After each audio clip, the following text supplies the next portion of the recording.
Hello, everyone. Welcome to another episode of Fostering Resilience podcast.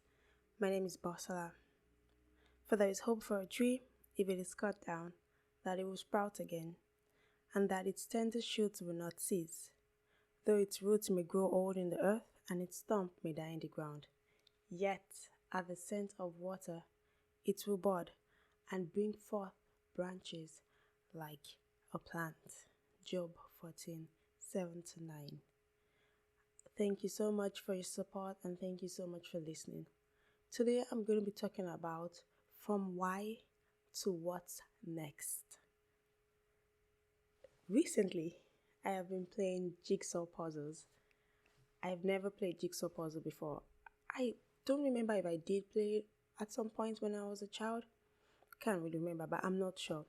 But I recently got into it, and the one I'm working on is 1,000 pieces, and it's just all over the place. I'm making a lot more progress than I did during the first few weeks when I started with it. Some days when I want to put the pieces together, it looks so disjointed. Sometimes I'm frustrated. Sometimes I can only get one piece in.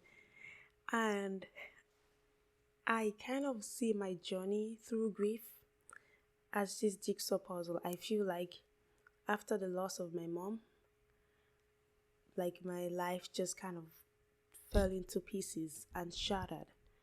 But I am now, through the help of God and the Holy Spirit, putting the pieces back together. Because now God is making something new out of my life. And I believe that's the same for you. I'm going to be talking about the story of Ruth and Naomi in the Bible, to talk about from why to what's next.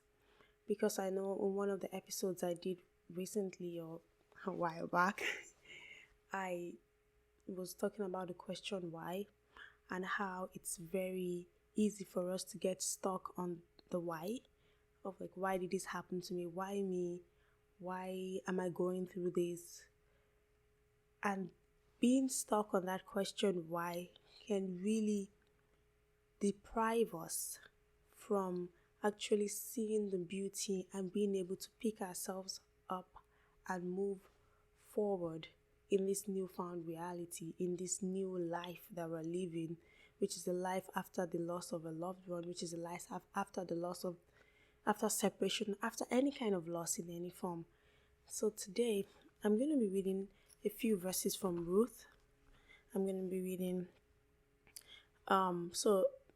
it's in Ruth. Ruth is in the Old Testament in the Bible.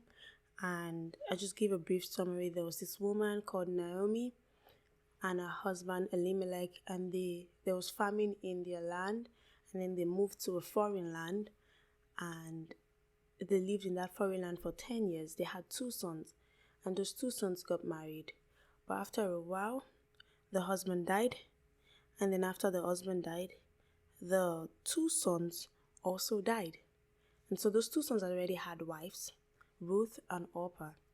And then Naomi was so devastated. She lost her sons, 2 of her sons. Well, those were the only children she had. She lost both her sons and she lost her husband. So she was childless and she was a widow. And she was stuck now with these 2 daughters-in-law that, they probably haven't had children of their own. So she was just with them. And she heard that God had already provided. There was no longer famine in the land where she was from, in Bethlehem, and so she decided to go back. And her daughters-in-law wanted to go with her, but she told them to go back. They should go back to their family, go back to their kindred and their home. Orpah left, but Ruth stuck with Naomi.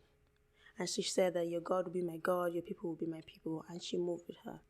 Now that's a brief summary.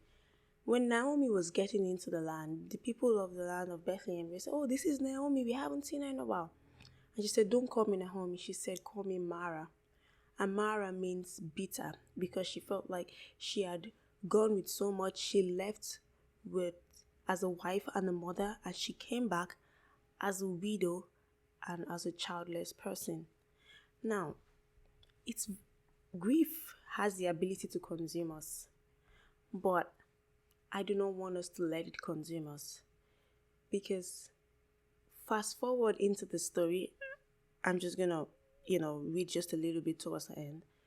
Fast forward into the story, Ruth was like the one that kind of God used to help Naomi to get over a grief and to be able to accept this newfound reality with a new perspective.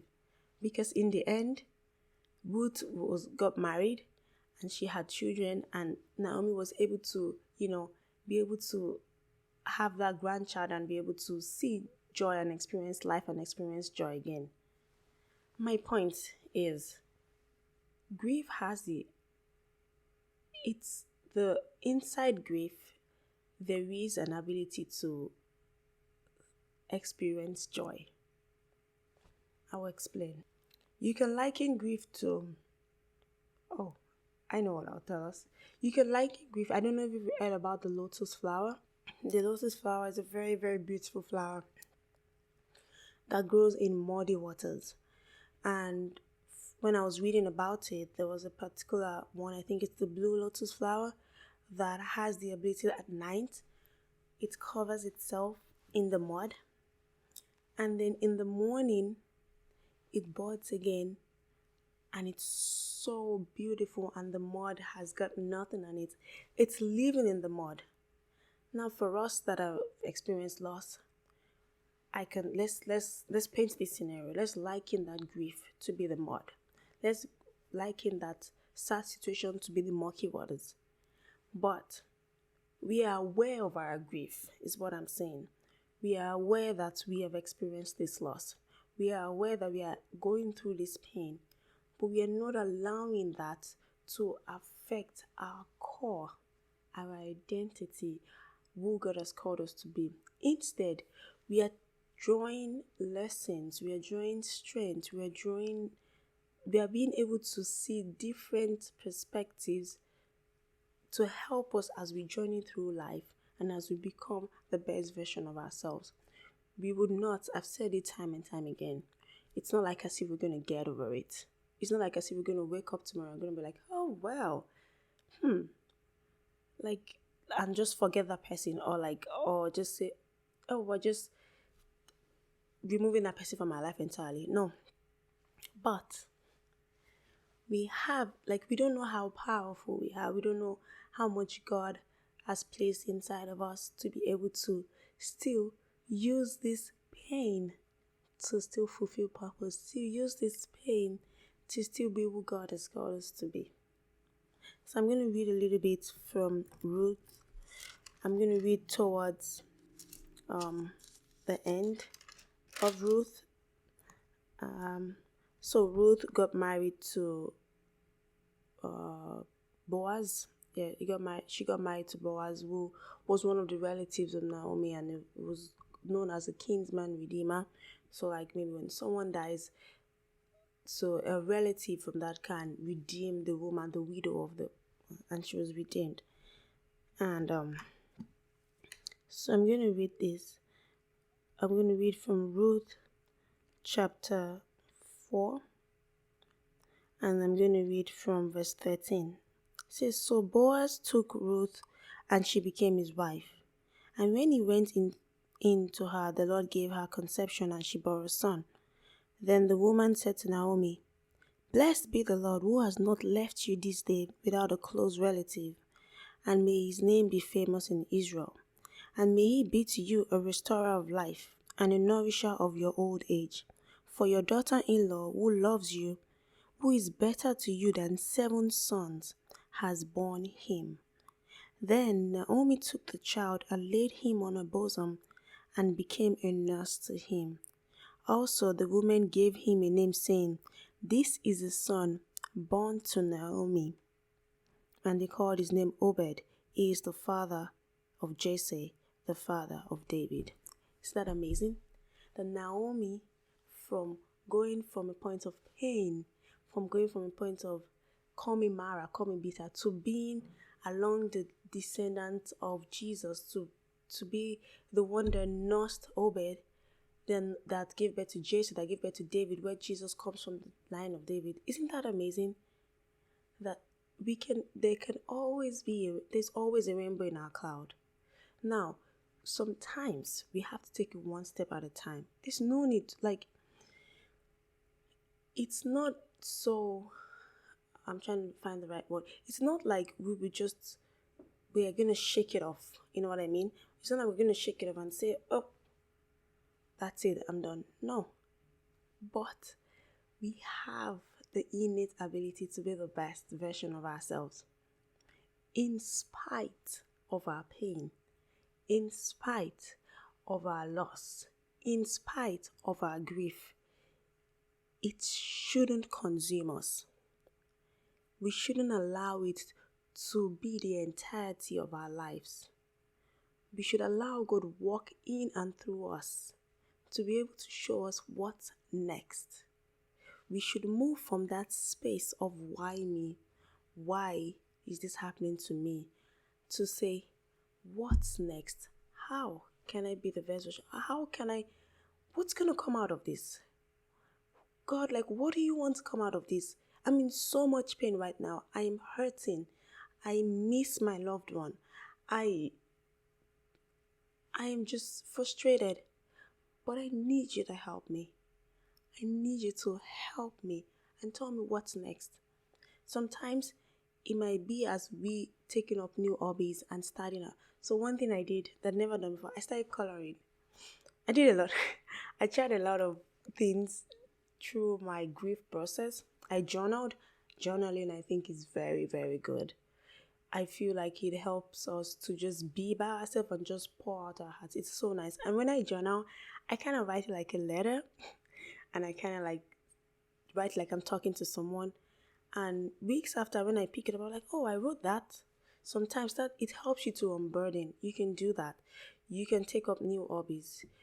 I personally, and I will talk about that in another episode, one of the things that I used to heal and I'm still using to heal is music. Music is like my strength. It's like my safe space. It's that space where I'm able to pour out my heart to God and tell Him how I feel and just let it go. Another thing I can encourage us to do is to take on a posture of gratitude. The event of grief in our life, the event of loss in our life, should not take away from the ability for us to be grateful. Because there are many things for us to be grateful for. So far, we wake up, we open our eyes, and we're still here, and we're still breathing, and we have breath in our lungs. We have a lot of reasons to be thankful. Our situations could be much worse. You can say, oh, you don't even know what I'm going through. Yes, I don't know. I'm not going to say I know. I'm not a soothsayer, and I don't see things like that. But I have to tell you, there's so many things for you to be grateful for. You open your eyes, you can see. If you can't see, you can hear me. You can speak with your mouth. If you can't speak, thank God for the gift of sign language. You can communicate with others. Thank God for, there was a time all I could thank God for was for keeping my mind, was for keeping me sane, because at some point I felt like I was going to lose it.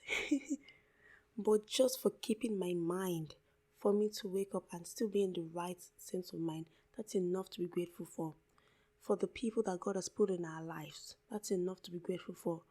For us, even being able to stumble on this podcast and listen and just think and just say, I am grateful. I am here right now in this moment, and I am grateful. So I really want us to go out there. Do not let grief consume you. You have the ability to be the best version of yourself in spite of your loss. Your loss should not be the end of you.